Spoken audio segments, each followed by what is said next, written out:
So they are the same. Their accounts actually overlap. They're the same people that are pushing this conspiracies as well.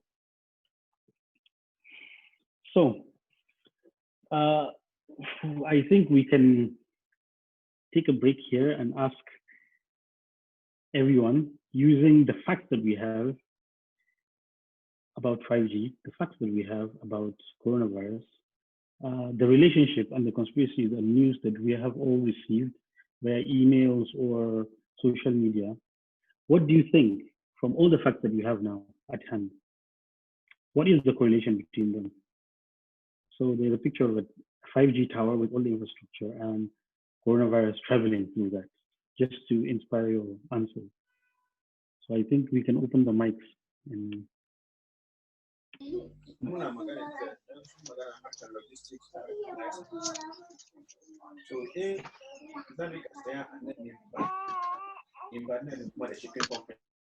okay. So what I will do now is if you have a question, you can just ping on the message on the side, so we can just one by one open up, because if I open everyone's mic, it's a bit overwhelming and there's a lot of background noise. If you have a question, if there's a chat box, just ping in the chat, just put hi or something, and I'll open your mic.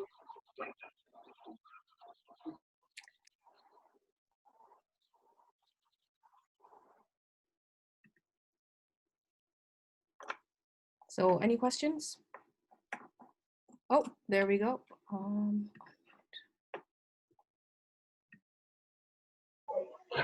Hello, can you hear me?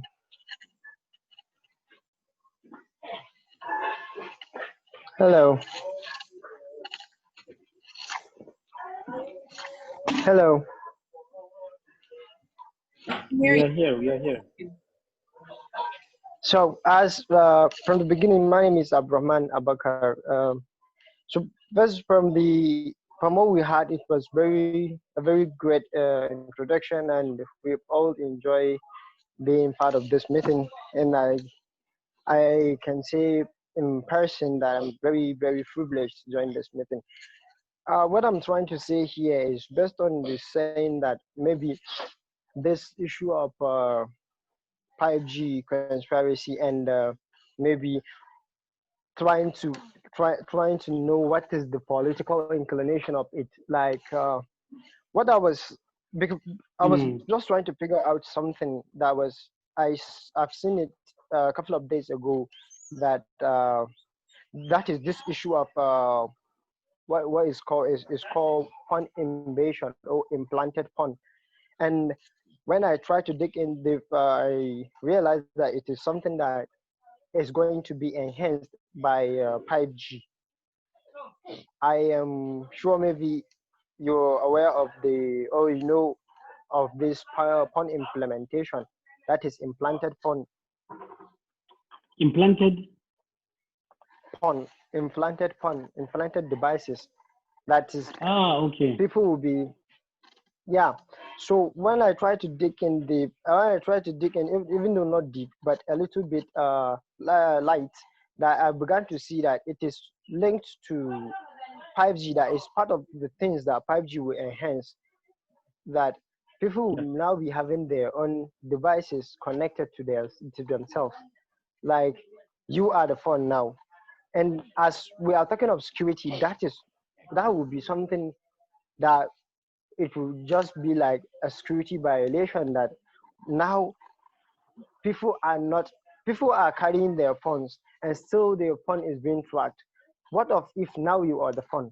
You can be tracked anywhere. That is, you can be monitored anywhere. So what I'm trying to say here is, will this issue, like in that those people that are trying to criticize this technology, will this be a contributing factor to what just like try to tone it down? Okay, so I will answer that before we proceed. In terms of the implants, firstly, we already have implants such as heart rate monitors that are already implanted in people's hearts. They work seamlessly with 3G, 4G, CDMA, all these technologies.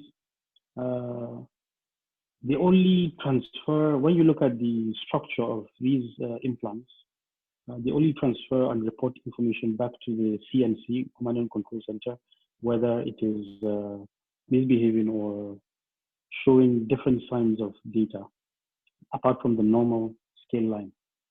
So these technologies have already been embedded in other technologies before, 3G, 4G. So, but what I'm guessing is the implants that you're saying is the futuristic ones that we see in the movies, which scientifically have not been developed now, so are not in consideration. The ones that we have seen videos about them that you just pick up your hand and just pick up the call, or you just blink your eye and then you answer that they have been so-called implanted in your bodies. I'm sure that is what you're implying, but I don't think that is a technology for the close future. So when the time reaches, we're going to consider that. And also in terms of its security aspect, even though we're not discussing the cybersecurity of implanted devices, but that is also a very good topic of discussion. That is one of my specialties, and we can talk about it for hours, as I'm doing a lot of research on cybersecurity on medical devices. So even though medical devices and implants have very, very low cybersecurity or information security, it doesn't warrant the usage of any viral infection to go through that via the 5G or 4G technology, which is what we're discussing today. So I hope that is okay with you.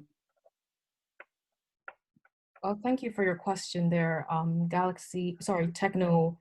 Can you, the person with the technophone, can you please, before you answer a question, sorry, I forgot to say your name and where you are from. So if you could quickly. I already did that. My name is Brahman. I already introduced myself before I answered that question, before I make that question.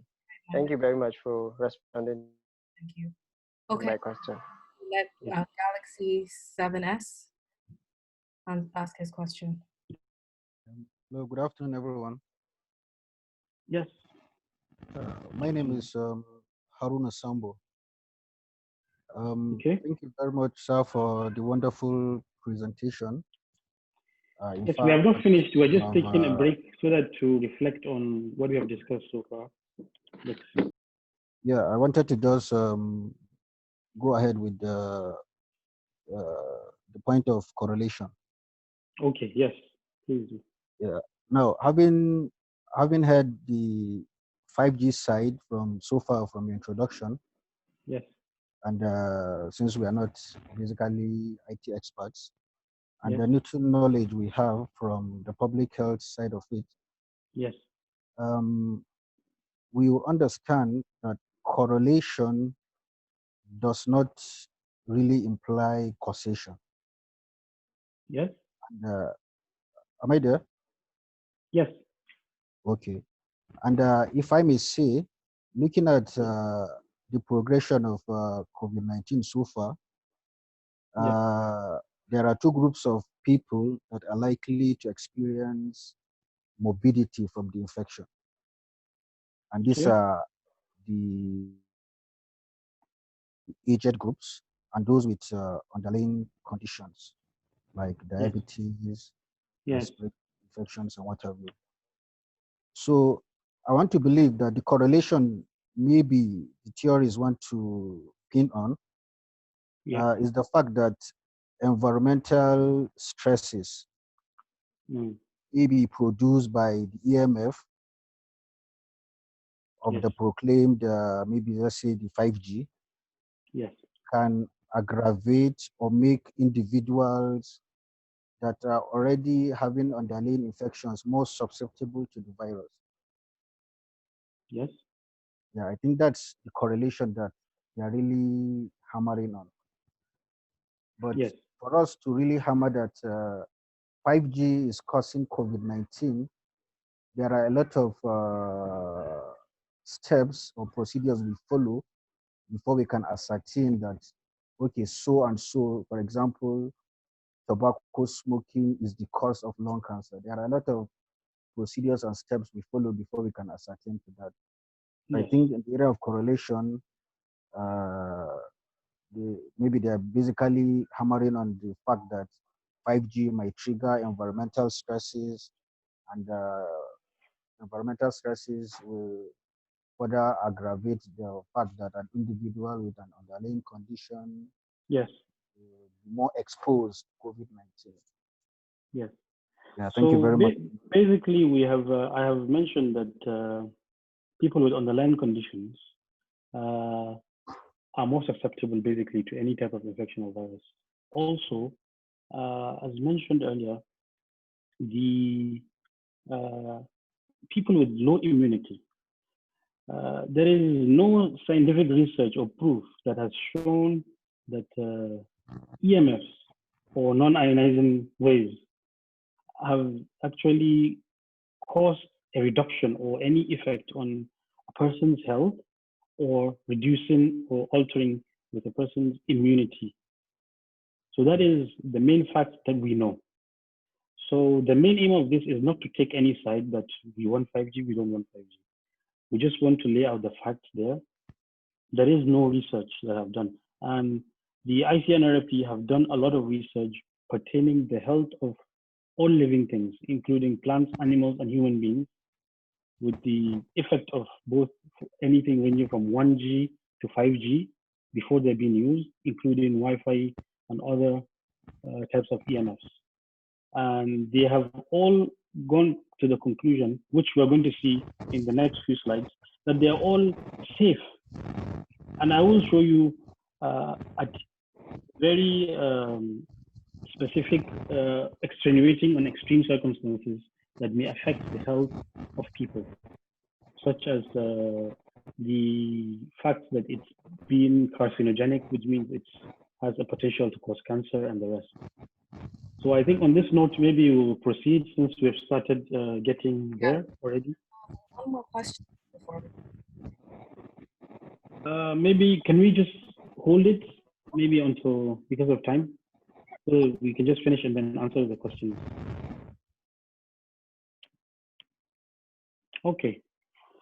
So basically, things that we know, in fact, microwave, the wavelengths are, the rating are from 300 to 500 watts at 24 to 72 gigahertz in its emission for the radiation right from 1G to 5G.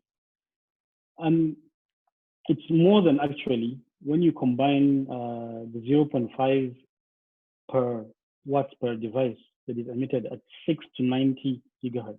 So this is one fact that we know. Microwave links from 1G to 5G are higher than others that are emitted from 6 to 90 gigahertz. I will explain on that if it's more technical. There are certain debates that have been made on non-ionized radiation, especially those that affect the atmospheric attenuation. Some people have, there was a person, environmental biologist on Channels TV that explained that during 4G, they made the argument that it affects the oxygen in the atmosphere. So if it helps in the atmospheric attenuation and affecting the oxygen in the atmosphere, so all living things that use oxygen, like human beings, we breathe in, so it affects us directly. But still, there are no scientific basis for that. All the tests do not back that. They have shown that these results are negative. That is the issue. Tests that have been carried out by the World Health Organization and ICNRP on these waves on an atomic and molecular level still have not shown any scientific proof. That is the problem. If I can come out and say, okay, 5G causes people to get sick on so reasons, I need to show that this is how it causes, this is what it does. These are the people that it has caused it to, and the rest. So millimeter waves from 5G towers are basically short distance. So for example, if there is a tower of 3G and 4G in a particular city, it can cover a lot of ground, maybe about 10 kilometers or so radius, depending on the type of mast that you have on the devices on it. But for 5G, you don't need that much power in one mast, so you need to have a lot of short-range towers or cells, as they call it, because 5G does not penetrate walls as much as 3G and 4G because of its low latency. So that is another fact that we should put out there. If it does not penetrate walls, less than 3G and 4G, thus its attenuation is low, its latency is low. So the conclusion from ICNLP and their research shows that there are no concerns related to sub-6 gigahertz 5G signals or COVID-19. This is what they have concluded from their own part. Not everyone has to agree. These are the facts that dedicated scientists have done and have produced results about them.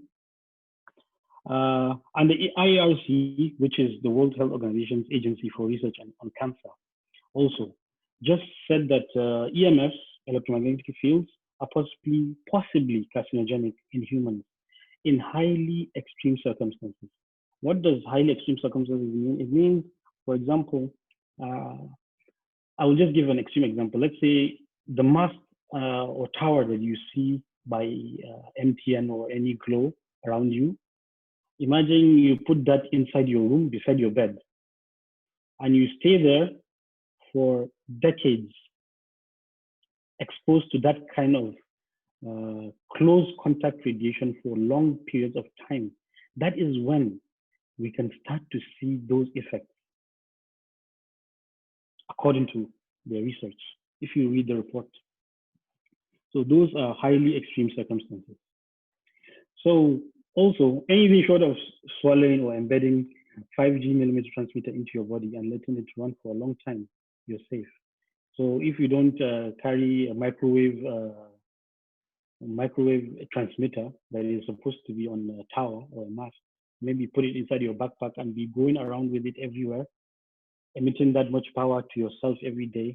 I think if you're not doing that, then you should be something close to safe, according to their research. So now to the main issues of fake news, which is, I think, has more effect on the 5G and coronavirus issue than the issues itself. So we all know the definition by the emergency journals show that information that is deliberately fabricated and published with the intention to deceive or mislead people. So we have disinformation, misinformation, and malinformation. What are the differences? Disinformation basically is just false information that is being created. Just any false information that you just create to distribute. That's disinformation. But misinformation, you create the false information, but you don't create it to intentionally cause harm or cause havoc or use it to destroy somebody's reputation. That is misinformation. But malinformation, you create an information based on reality. There is a reality about it.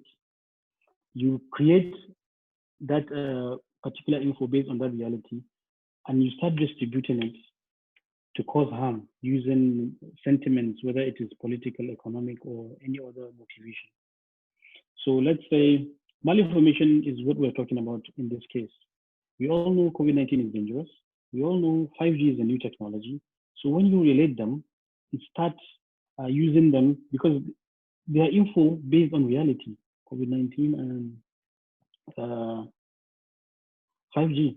So when you combine these and then weaponize it to start spreading on that, so that is actually malinformation. That is the problem that we're facing right now. So what are the things that affect us, basically? I know most of us are very, very lazy.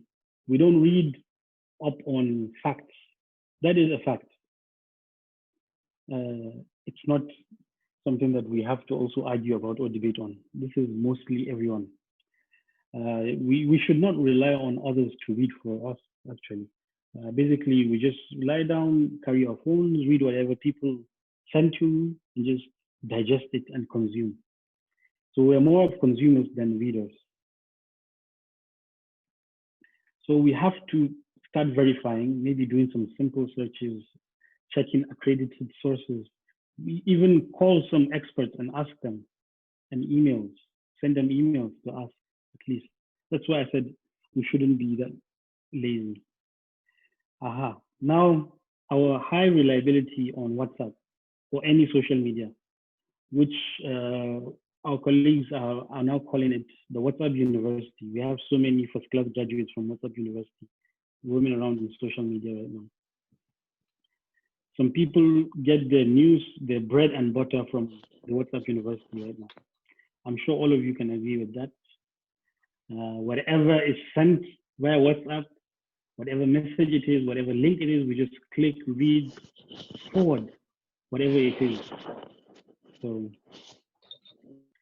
and these all have a lot of sentiments. Basically, once you receive a message, we're all guilty of this, or news, whether it is true or false, once it agrees with your religious or ethnic inclination, you tend to believe it more, whether it is true or not. So sentiments play a very, very large role on news such as this that goes around. So finally, cyber experts around the world have actually declared this era as an infodemic era. So it's not just a pandemic we're facing, it's an infodemic era. So as I mentioned earlier from the topic, you can see the relationship between a pandemic and an infodemic coming together in one place. Obviously, we need mass sensitization, this is one of it. We have to debate on it, we have to discuss it, we have to lay down the facts and make a decision for ourselves, not let anyone make the decision for us. So you have to get the facts straight because you have to decide for yourself, because everyone has his own sentiments that he tends to believe. So a lot of awareness programs. Actually, in terms of mass sensitization, the awareness programs help for people that rely mostly on digital information to get accredited data from experts that are known in the fields. We should have the read and verify culture. We have to bring it back. It has to be the new school, even though it's old school, but we have to, whatever we receive and read, we have to verify it before sharing. Because right now, whatever message you receive, you're just eager to just forward it to as much people as possible. Yeah, as I said before, forwarding. There are efforts made by giants like Facebook, social media giants like Facebook and WhatsApp to actually try to reduce the spread of the misinformation and malinformation. Because in the beginning, WhatsApp and BBM and all those social media platforms didn't have a topic at the top that shows this message was forwarded. Now they have introduced it so that you know, okay, if it's forwarded, then somebody just copied it and forwarded to so many people. There are some social media platforms that show this is a broadcast message. All these things are just for people to know what they're receiving and consuming. So there's a reference document. I can send it to the host or the organizer. They can share for people that want to look further into the guidelines by the ICNRP on electromagnetic fields, which 5G is included, its relationship with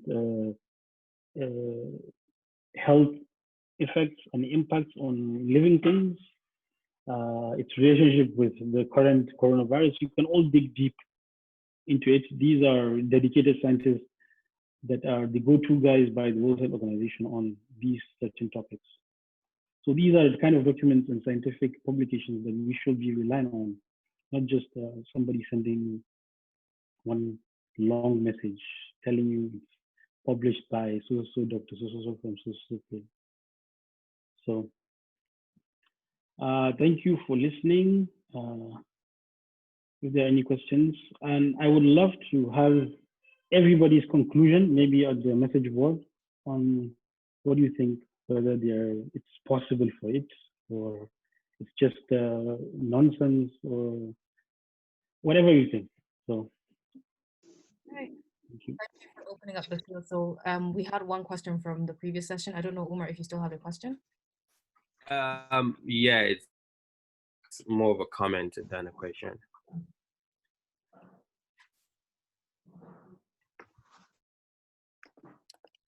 The floor is yours. Can you guys hear me? Yes.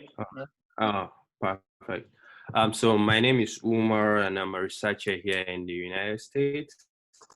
I was just trying to piggyback. Sorry, I'm a health systems researcher in the United States. Yes. I was just trying to piggyback on what Buffer said. Buffer is Galaxy, the guy with the name Galaxy. He was talking about correlation and causation, which I think is very important when we are talking about this, because the majority of the problem we face, I'm sorry to say this, but half-baked researchers looking at data and not really understanding data, and going out, putting their name out there. I'm a professor in this, I'm this, I'm that. And that gives it a kind of weight. And God bless them, our mothers would forward it all to us on WhatsApp. Yes. And before you know it, everybody has it. And all of a sudden, 5G is the work of the devil, 666, and what have you. All right, on that issue, what I want us to understand is it takes a lot of research, a lot of study to actually understand this. That's why people dedicate 4 years, 5 years, studying study methods and stuff like that, really understand the difference between these things. But in essence, to the layman, causation is when you are sure that A causes B. For example, eating food causes you to get satisfied, or taking drug causes you to, get better. While correlations mean that in a place where you find one, there is likelihood that you can find the other, but you don't even know what's causing what, or whether there is a third thing that is causing the two of them. A classic example has been the case of there is a correlation between ice cream and rape. That doesn't mean that ice cream causes rape. So this is a classic example of correlation and causation. And this is not my session, so I would not go very deep into that. But what they found was somebody got data and saw that whenever there is high consumption of ice cream, there is high rape. And the relationship between this is summer. When it is summer, people stay out late, people dress, a lot of parties, a lot of you go out to the beach holidays, and places where it's easier to get rape and stuff like that. And also people take ice cream. So the actual link between these two is summer. When it's summer, there is high rape. When there's summer, there is high consumption of ice cream. But the researchers said that drinking ice cream causes rape, which is wrong. So in the case of coronavirus and 5Gs, I'm currently doing a couple of research on coronavirus together with some professors here. One of the reasons that we think this is out there, the relationship, people are seeing this relationship. And if you look at data, you might even see this, because this conspiracy came out at the beginning as a part of coronavirus. It has to do with a few things. Number one is that, where do you find 5G technology? It's usually in developed countries. What do developed countries have? Capacity to test for coronavirus. There could be a lot of coronavirus cases in Nigeria, for example, and you would never know. They would tell you, they're telling you it's like 500 or so.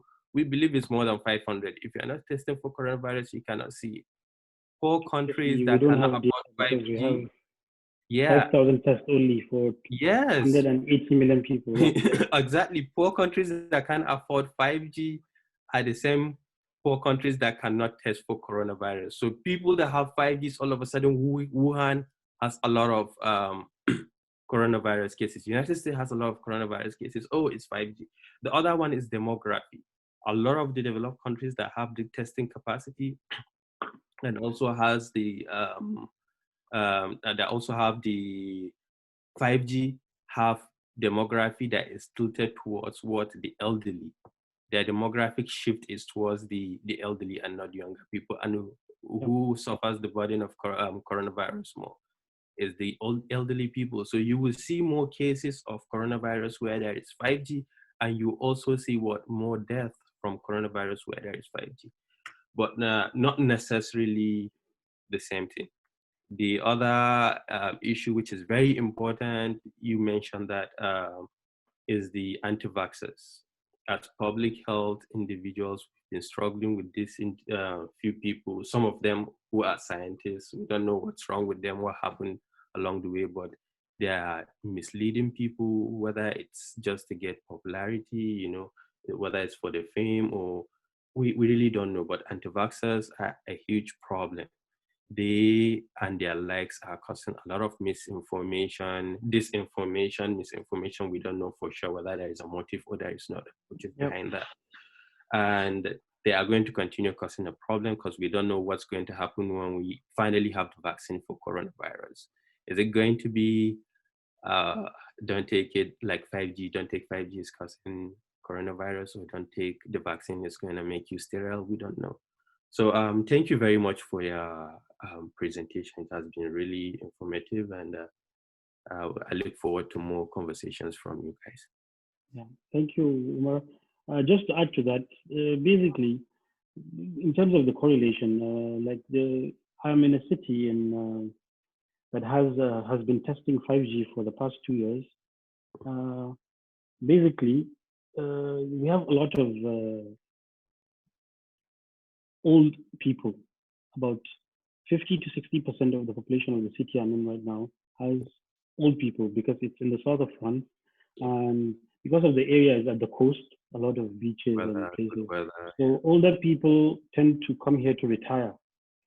So there is no correlation even between the 5G and even old people that are here retiring, because there is 5G, there are old people, and up to now, in south of France, in this city, we don't have one case of coronavirus. So it's also a baffling question that we can ask ourselves, which I've been asking myself. So just to add, maybe they are more responsible than young people, because we found out that the people that spread the virus are young people, even though they're not the people that died. So that might have a to play. I have a quick question, actually, while we're on the topic. I was trying to briefly scroll through the document you just posted. You said don't trust secondhand information, etc., but I can't read through it all. My question is, what extent of research has been done on 5G, and for how long? I mean, have they done it on animals, human beings, and even small cities? I just want to understand, the scale of the research that's been done. Okay. So far, the ones that I've read of have been going on for about, I think, 2 to 3 years right now. But there is more detail about other cities that you can find on the document that I can send by the ICNOP for other research that they have done. So basically, confirmed tests that they have been doing are in test cities. I think there is one city, apart from New York in the US, that has 5G. They have performed tests there. There is another city in Central Europe, in Belgium. There are so many cities that they have gone to, and so many cities in China and Asian countries that they have selected as test cities a few years ago to start that test on, especially in terms of the EMF radiations, to test them on all living things. So not just, we're concentrating our discussion mostly on human beings, but the research is being performed on all living things. So the effects on plants, the effects on animals, insects, human beings as well. So a lot of research has been done, and these are the conclusions that they have done. The data is there for you to read it, to digest it, see it. These are things that they've been done, verified by the World Health Organization, so which is the apex organization in terms of health of entire continents. So, yeah. Okay. You mentioned there in your earlier conversation that 3G and Wi-Fi have more adverse effects on human beings. This is just a side note. I'm just curious what adverse effects they possibly have. No, they don't actually have any adverse effects. But I think from my research, 3G, 4G it's just a comparison that I'm making to 5G, because 5G even has less. So if we have survived for generations on 3G, 4G, 5G will be an issue which has less effect than 4G. So it's a relationship I'm trying to build there. But in terms of our Wi-Fi routers, they actually emit more radiation because we are in close contact with them. there are organizations that have routers in each and every office, each and every room in your home maybe has either a Wi-Fi repeater or a Wi-Fi router close by. So the effects are more because tests have shown that they have more effects, even though it's not at a very high level in extreme circumstances. But the effects, when measured, are more than the rest. That's what we're saying. We're not saying these are dangerous, like, oh, we're going to die from Wi-Fi tomorrow. No. Okay. All right. Yeah. Thank you for that. So I'll hand it over to Hafsa, who wanted to ask a question too. Yeah. Okay. Hi. Good evening. Can you hear me? Hello. Yep. Yes. Yeah. Okay. So my name is Hafsa Baba Al Yaqub from Computer Science, Ahmed University. And I'm a volunteer for STEM 3Logy Ltd. So lovely presentation, Mr. Nasir. My question is, I've noticed how technologies like smartphones easily trend in, like when smartphones were first created, it didn't take long for countries like Nigeria to have them. It didn't take long to spread. So why does it take so long for, let's say, 4G to come here, for example? Yeah. So, well, there is no one way to answer this, but we can take the political aspect, we can take the economic aspect, we can take so many aspects, but I can start. One, we are not innovative. So we didn't create our own 3G, 4G. So we have to rely on agreements with other countries, producing countries such as China, Europe, US, to actually agree for them to come here and do the installation of the infrastructure. Two, the economic aspect. We need to have the money to install, because there's a long-term investment to install all these infrastructures all around the country if you want those things to work. So that's another thing. Yes. So that is one of the reasons why we have one of the lowest speeds of internet. We are running some most high percentage of our infrastructure, they are legacy devices. We're just introducing, we just got 4G some few years back and we're just trying to enjoy it now, and 5G is already out. We have not fully enjoyed 4G, especially in Nigeria, but people have been using 4G for donkey years. They are moving to 5G now. So all these, there are so many reasons why rolling out these things will take a lot of time for us, sadly, but we will get there. Yeah. Well, thank you for that. Yahya Sani, you have a question?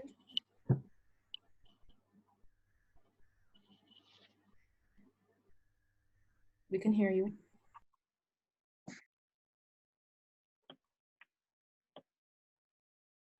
My question goes to the Dr. Baba Ahmed. Although it is crystal clear that there is no any connection between 5G and COVID-19, but do you think the biggest communication network can have an impact or can play their role against the spread of COVID-19? Thank you. The biggest telecom network, or what did you say? Yeah. You think they can also play their role against the spread of this COVID-19?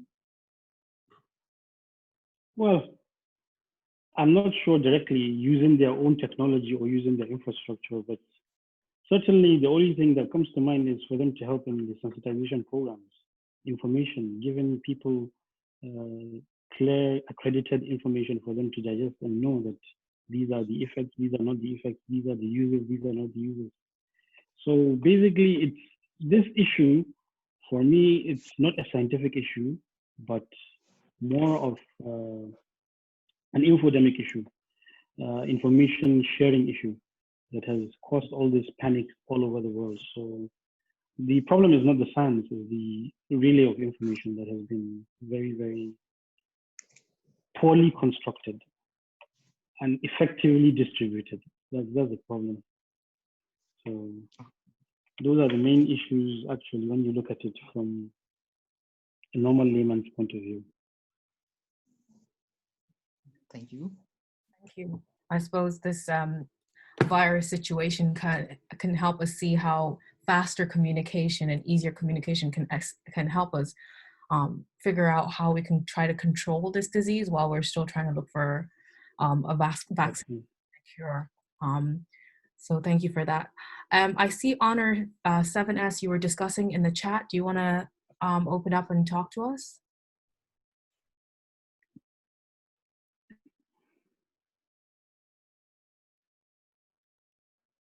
Yes, can you hear me?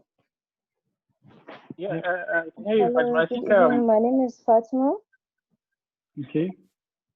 Yeah, my talk is more of a suggestion or conclusion, let's say, regarding the conspiracy theory between COVID-19 and 5G. I believe if 5G was to COVID-19, as we all know, it's a virus, was proving to be a virus, not if it was a radiation, like it would have affect our skin first, then our brain, because they're more not our lungs. And even when you look at the symptoms, they don't collide with radiation aspect of 5G. Not only that, 5G uses shorter wavelength. So we don't even have 5G in Nigeria. So how can it be the cause for other people getting infected? To me, honestly, it does not make any sense. Yes, thank you. But that's to you that you are using your own facts and your own knowledge. You have to consider other people that rely on, as I said, WhatsApp University for their source of information. Their source of data is from those publications that just random and from everywhere. So those are the people that we are targeting actually to try and not convince them, but just give them the facts so that they can decide on their own. Secondly, radiation, as you said, not all radiation affects your skin. There are certain types of radiation that affect your skin, such as UV, ultraviolet rays, and also there is this issue that you mentioned about affecting your lungs. Basically, what the conspiracies are saying is that it's not that it's affecting your lungs, but it's causing at a molecular or atomic level, causing your immune system to maybe sort of distortion, maybe to reduce your immunity or something. That is what they're relying on actually. So not directly just affecting your lungs immediately. Indirectly affecting you. I was looking at the symptoms as a whole. Yes. Yeah. Okay. Thank you. Thank you. Yeah. Thank you for that, Fatima. Are there any other questions? Nasir wants to ask, I think. Nasir, you can. Yes, they have said it all already. So go ahead, please. Let's give the younger ones chance to talk. Okay. I see. Yeah, the younger ones can absolutely speak. There's Umar Kabir who actually just messaged right now saying he has a question. And then if you have a question, feel free to put your hand up. But I want to ask, did Umar Kabir say about himself before when he came over? Yes, he introduced. Yeah, thank you.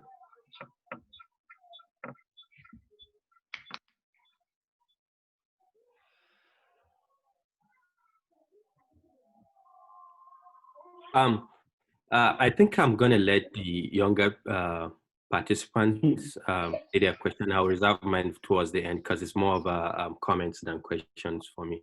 Okay, thank you. So any other questions, anyone? When you say younger ones, who are the younger ones? We are. I'm one of them, I know. That's what we told him yesterday. Yes. Please, kakuja kunya kwe kuimagana. And I think there is no restriction. Whatever you feel comfortable, more communicating English house. I think a moment house in Definitely. And we really enjoy input from you guys. So please, you are encouraged to speak up. We get to learn from you guys. Yahaya, Umar again, Murtala. Stop. So ni na yi mamaki Murtala baka ce komai ba. Where are you from? This you have been joining from the beginning.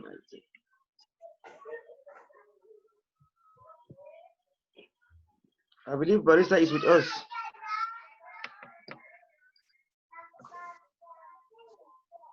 So why you say magana ko yasa a cikin message ko raising hand and then I can unmute.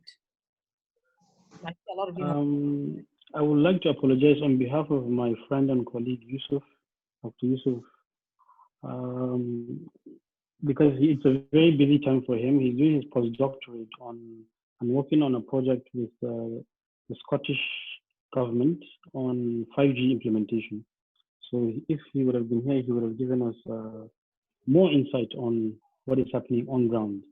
Because I think our last discussion, we discussed about his meeting with some of the CEOs and CFOs of some of the top UK telecoms, and obviously they basically dismissed all these as nonsense and stuff and conspiracies by political motivation and stuff. So we would have had more insight on him from the ground zero, there working. Okay. So yeah. So the akwai ga Abdul na yana da question, so I'll unmute him. Okay.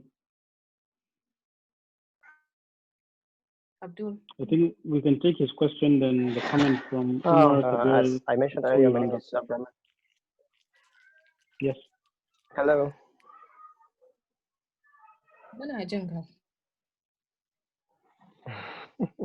I like the way that you guys turn the platform into our native language. Like we all know we are Hausa, so we can all talk in Hausa. So what I'm saying here is not a bit much of a question, but I will just make it like an inquiry on behalf of me and my colleagues that I said this is a very good method. I really enjoyed this thing, and I'm looking forward to have maybe another discussion that will be maybe discussed on the future of new technologies and our security, the future security impact on on these technologies. This is what I want to appeal to, if it is possible, maybe in the future. Thank you very much, sir. Really I will have Nasir. to discuss that with Nasir.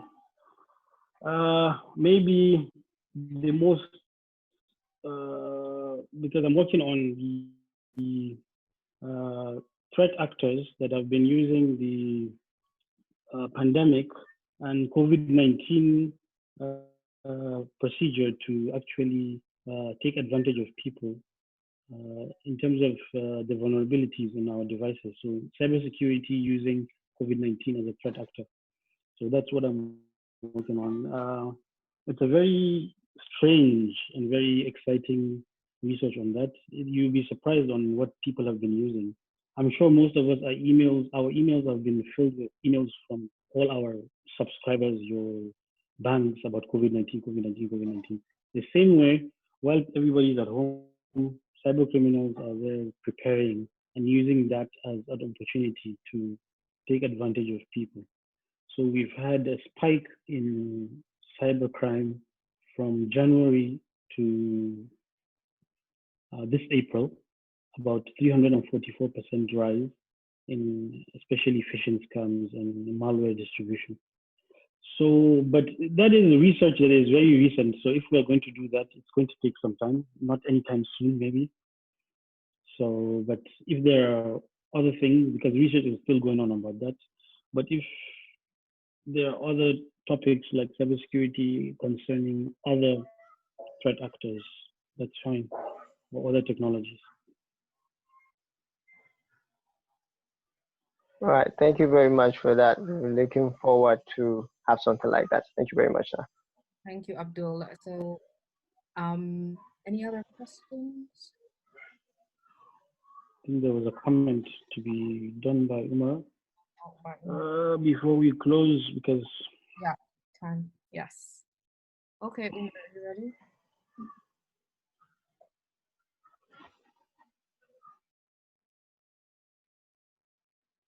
ready? Can you hear me, guys? Yes. Yep. All right. Um, so, uh, as a public health practitioner, we never waste an opportunity when we see one to preach. We are preachers. Um, COVID-19, I know there are a lot of conspiracy theories surrounding COVID-19, but guided by outcomes razor, we usually go for the simplest explanation. Doesn't mean that is the truest explanation, but it's the simplest explanation before we go to more complicated explanations as to the origin of COVID-19. We've been preaching this gospel for the past 10 or 15 years, more than 10 or 15 years, about 20 years, that a pandemic is coming, a pandemic is coming. It's not because we are soothsayers, but it's because we know well and understand signs of an imminent pandemic. We thought it was the H1N1 virus. We thought it was the swine flu. We thought it was avian influenza. It happened to be coronavirus, one of the suspects, but not very up there among the list of our suspects. So we could go on, conspiring or promoting conspiracy theories that it's 5G, Chinese lab, or like our dear president is saying, the Chinese people, or the way they are saying that it's from the US. But we know that it's coming, and we know that more are going to be coming after coronavirus. The reason is viruses have high degree of mutation, more especially respiratory viruses. When you have mutations, majority of mutations are bad mutations. They are not beneficial to viruses. But once in a while, they give them abilities, like an ability to jump from animals to humans, or ability to infect from a human to human. And we do have more interconnectivity than we have ever had in the history of mankind. So a virus that started, if you look at Spanish influenza, it took a long period to go all over the world. This takes maximum a week to go all over the world. What we are begging for is for people to be aware of this threat, because we know that policy is influenced by who? The electorate. If you are waiting for Buhari, if you are waiting for the president, Trump, Macron, or whoever it is, to put this into action, you have to be enlightened, and then you have to actively seek for policies that prevent this from happening. At least now we have tested a pandemic and we know how bad it is. Sad to be the bearer of bad news, but we are already expecting more and more to come. So please be aware of the fact that we're facing an imminent threat from viruses, from bacteria. Right now we have resistance, methicillin-resistant staphylococcus and other bacteria that are resistant to the antibiotics that we have. So if it's not going to be a viral infection, it might be a bacterial infection. So anyway, sorry for borrowing from your time, but like I said, we never waste time. It's a welcome addition. Thank you. All right. Thank you so much, everyone, for your input. This has been such a great session. Thank you so much for your time, Nasir, for taking time out of your busy schedule, I'm sure, to all enlighten us all and tell us all about 5G. I'm sure there's so much positivity also to look forward to with 5G, not just the fears that are associated with it. I also want to take time to thank Nasir for organizing this whole, bringing us all together. This is a great platform for us to all get to know each other and work and interact with other people. So thank you so much for your time. Before we go, I have a quick announcement to make. There is a 1-hour training session on fintech for younger audiences hosted on Sunday around 2 p.m. Nigerian time. Now, Nasiruddin, feel free to jump in. Hosted by Astrolab in Dubai. But yes, so thank you so much. Nasiruddin, do you want to close off? Yeah, you can go ahead. Thanks for your time. I really appreciate having a forum like this, but there is, we don't know about Nasir. Where is he from? Is he from Niger, or he lives in the, I don't know whether Omar lives in the, Okay. I don't know. So introduction matters. And I've seen one Abdul who was not with us before, but now he's with us. He's a family member. You just say Abdul. Abdul can be Abdul Ghaffar, Abdul, you know. So we need introduction, please, before leaving. Thank you. So introduce yourselves.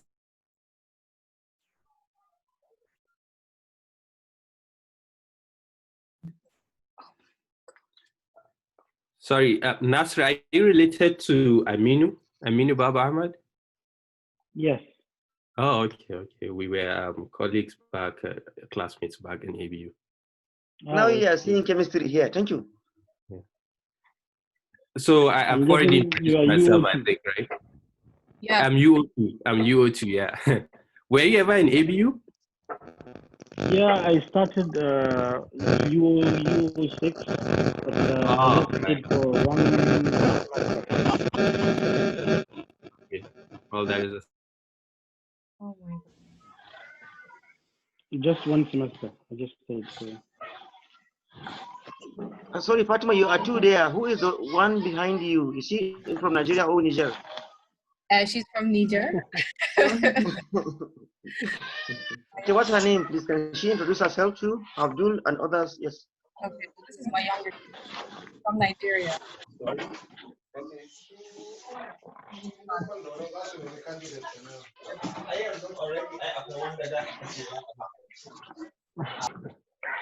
If you'll excuse me, I think I have to go and pray. So thank you all for listening. Thank you for the questions. Oh, and I will see you guys soon, inshallah. Thank you. All right, thank you. Bye-bye. Yes, let's introduction continue, please. And as for the introduction, as I am Abdul, but my full name is Abdurrahman Abubakar, and I'm from Nigeria. Thank you very much. From Katsina, to be precise. Yeah. Thank you. Welcome. Yeah. Yes. Is Barista with us? Barista Shamsuddin from Katsina also, who jumped to go to UK to be with Trump. Trump doesn't live with us, thank God. No, Trump live in the UK. You actually have a Trump too, don't you guys? You actually have a Trump too. The orange hair, the orange skin, the blonde hair. The cheaper Walmart version. We have the Walmart version of Trump. Okay. We take him any day over our Trump. Anyways. Yes. What we didn't hear the introduction from that one from Niger. Okay, so this is my sister from Nigeria. Yeah. Okay. Rahina Mohammed. I'm in my 4th year of biomedical science. I live in Aberdeen, Scotland as well. And yeah, I'm from Kano. Really? Kano. Sorry.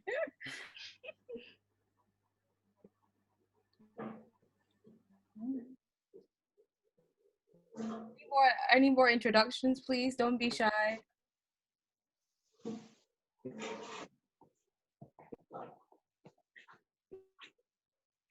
So, is there any person here that is not from either Kano, Zaria, or Katsina? Kano, Kaduna, or Katsina?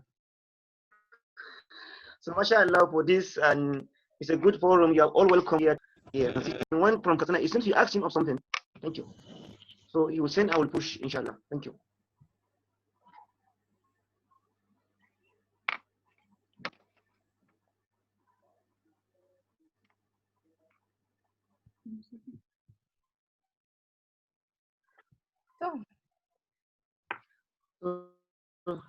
Thank you.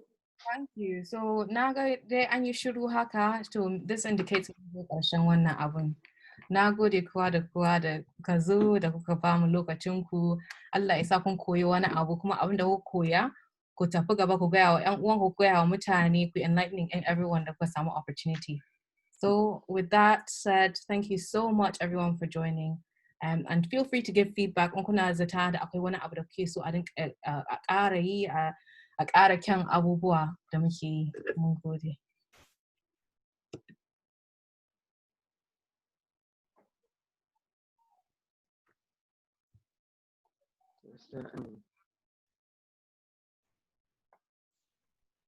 Okay, well, thank you and goodbye, unless anyone has anything else to say.